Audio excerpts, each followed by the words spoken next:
तमिलनाडु राज्य के रामेश्वरम के छोटे से गांव में उनका जन्म हुआ था, जहां से भारत के राष्ट्रपति होने की बात हजार प्रकाश वर्ष दूर कल्पना में भी कोई नहीं सोच सकता, क्योंकि वहां सरकारी कर्मचारी होना भी बहुत बड़े आश्चर्य की बात होती है। छोटे से उस गांव में उनका परिवार बहुत ही दरिद्र हुआ करता था। रामेश्वरम और धानुषकोडी के बीच हिंदू तीर्थ यात्रियों को 9 साल से इस पार और उस पार ले जाया करते थे उनके पिता।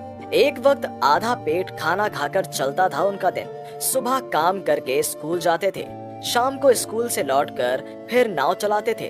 पर इतनी सारी विषमताओं के बाद भी पढ़ाई लिखाई में थे बहुत ही प्रतिभावान। अपनी आत्मजीवनी में उन्होंने कहा था, जब मैं छोटा था तो मेरी माँ हम सबके लिए खाना पकाती थी। वो पूरा दिन बहुत मेहनत करती थी और फिर रात को हमारे लिए खाना बनाती थी। एक रात माँ ने बाबा को एक प्लेट में सब्जी और बिल्कुल जली हुई रोटी दी खाने को। मैं इंतजार कर रहा था बाबा की प्रतिक्रिया कैसी होगी ये देखने के लिए, पर बाबा ने चुपचाप रोटी खा ली। माँ ने जली हुई रोटी देने के लिए बाबा से माफी मांगी। इस पर मेरे बाबा ने जो उत्तर दिया वो मैं कभी नहीं भूल सकता।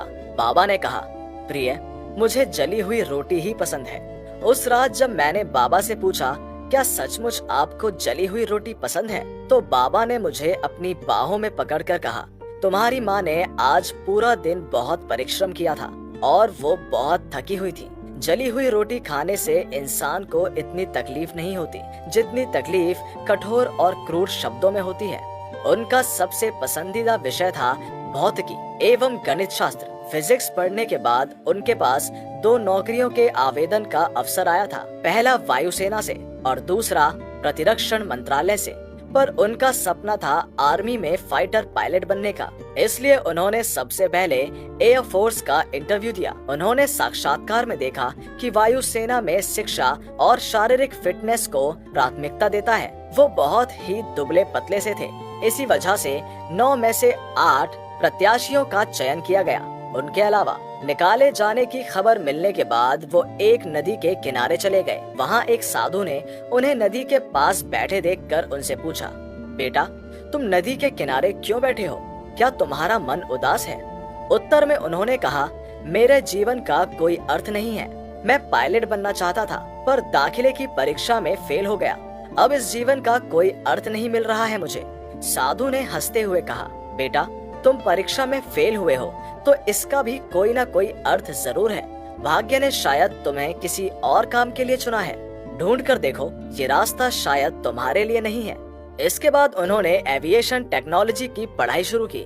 मजे की बात यह है कि उन्होंने शुरुआती दिनों में जो भौतिकी की पढ़ाई की थी वो सोचते थे कि वो 4 साल समय की बर्बादी थी। एक समय में वो भारत के नागरिक अंतरिक्ष कार्यक्रम और सैन्य नियंत्रित मिसाइल विकास कार्यक्रम से जुड़े होने से लेकर बैलिस्टिक मिसाइलों और अंतरिक्ष यान रॉकेटों के विकास में शामिल थे। भारत की महाकक्ष यात्रा का सूचक कहा जाता है उन्हें। वहीं उनके योगदान के लिए उन्हें दुनिया भर में missile man of the India कहा जाता है।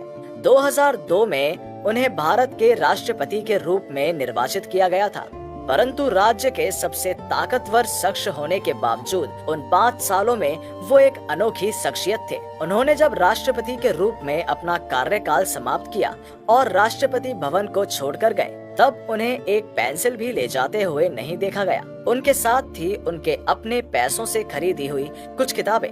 इतने प्रसिद्ध व्यक्ति होने के बावजूद उन्होंने बहुत ही साधारण जीवन व्यतीत किया। उनकी मृत्यु के बाद भारत सरकार ने उनके सम्मान में 7 दिनों का राष्ट्रीय शोक मनाया। भूटान सरकार ने उनके देश का झंडा अर्धनामित रखने के साथ ही 1000 मोमबत्तियां प्रज्वलित किया था। रामेश्वरम के एक सुदूर गांव में एक बहुत ही गरीब परिवार में जन्मे कभी आधा खाया हुआ लड़का भारत के 11वें राष्ट्रपति थे, missile man of India APJ Abdul Kalam. वो कहते थे, सपने वो नहीं है जो इंसान सोते वक्त देखता है, सपने वही है जो पूरा होने की आशा इंसान को सोने न दे।